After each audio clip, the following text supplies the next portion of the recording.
So, um, um, you know what? I pushed the button ready to say something. And the moment I push the button, I forget. How funny. The collective unconscious, you could look at as each as rivers or streams that feed this large lake of memories or actions, basically the collective. We want to look at ourselves as individuals and that we have free will. Realistically, we don't have free will. We do, but we don't exercise it because of how heavily we rely on this collective unconscious, because we have never taken the time to become conscious of our actions. So we really, really need to start to become conscious of our actions. So what happens in the collective unconscious? If you think of, if you want to try to visualize this, we're all like streams, and we all feed this large lake. Okay, so in essence, we are all connected to each other. And the problem with our streams is that they're dammed up in many locations. You could look at this as like the Chinese system of the meridians, in how this needs to be unblocked.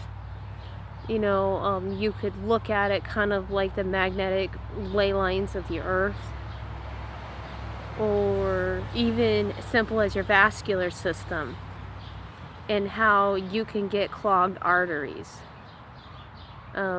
People can get blood clots in their brain.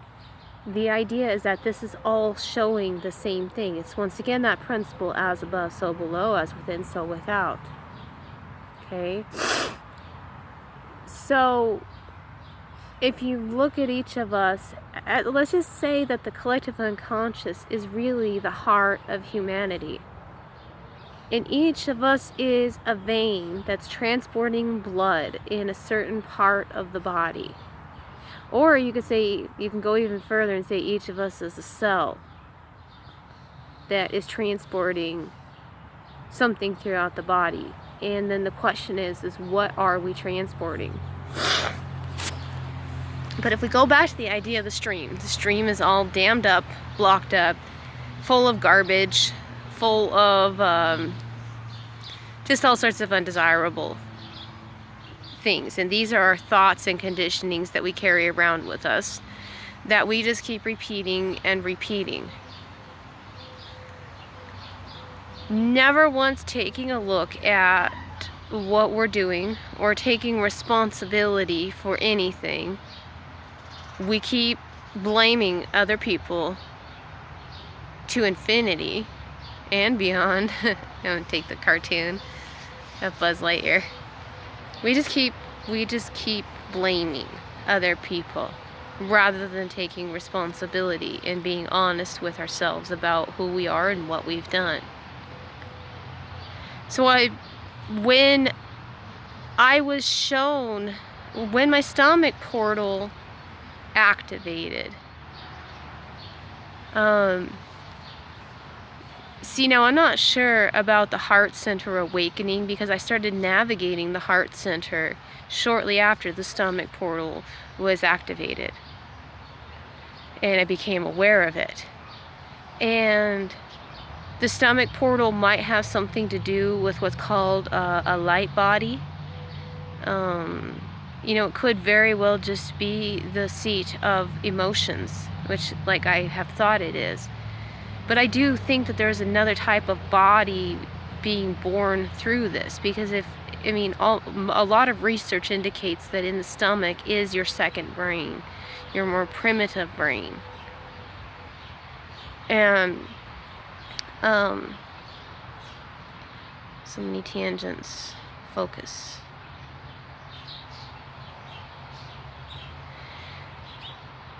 Regardless of when the heart center awakening happened, the event I spoke of at the Labor Day parade, where I just started crying for an uncontrollable thing, and the song Taps became very triggering of sadness for me, you know, and having just healed that through the cemetery experience perhaps was my resolution of this navigation through the heart space.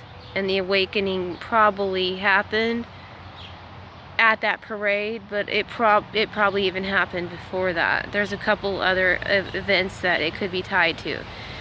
My point is that these awakenings that are going to happen in various parts of your body are not necessarily linear, and they're going to jump back and forth from area to area depending on what you need to work on. This is the whole thing of also clearing up the chakra system. Now, while I do understand this talk, sort of understand this talk of the 12 chakra system, right now that's not really part of my awareness, and everything I read on it confuses me. So I'm going to wait for that to sink in, because I'm still feeling led to focus on the 7 that has kind of been more the traditional system that we're used to.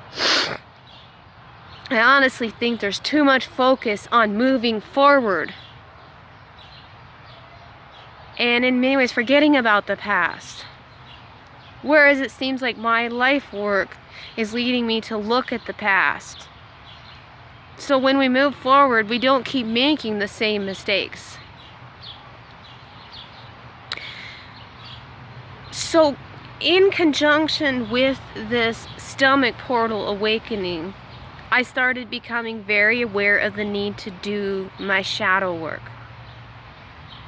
And I know I reached a change at this point, because I had been doing shadow work from the way that most spiritual people talk about, of acknowledging that, yeah, I've done some things to hurt other people. Yes, perhaps I'm creating a lot of circumstances in my life, but, and see, this is where everybody stays stuck. My shadow is not as bad as other people's shadow. And this is, like I said, everybody is stuck here. And anybody that engages in shadow work, so far, this is the level of commitment I've seen from them. I have seen very few people who will go deep enough into their shadows to then start to say everything is their fault.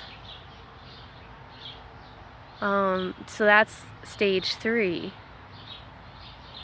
is saying, well, for the second stage, or I guess the first stage rather, is, yeah, I've got some shadows, but everyone else's is worse than mine. Kind of like, yeah, I've got some problems, but you know what these other people do? Yeah, they're a lot worse. You know, everyone's a much worse sinner than me. Kind of this mentality that is pervasive in so many things that we do. The second stage is moving into where my shadow is worse than everybody else's. So yeah, everyone's got their shadows. Yeah, they cause some problems, but you know, my sins, they're just so above everybody else. So I'm going to look at any and all problems in my relationships as my problems, not theirs. Stage 3 is the stage I've started entering. I think it was, you know, about a year ago, honestly, when I thought, or when my heart, in essence, was restarted. What that has to do with this heart center transition, their awakening, transiting, I don't know.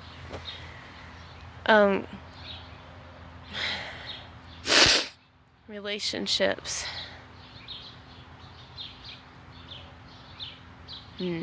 I need to regather my thoughts.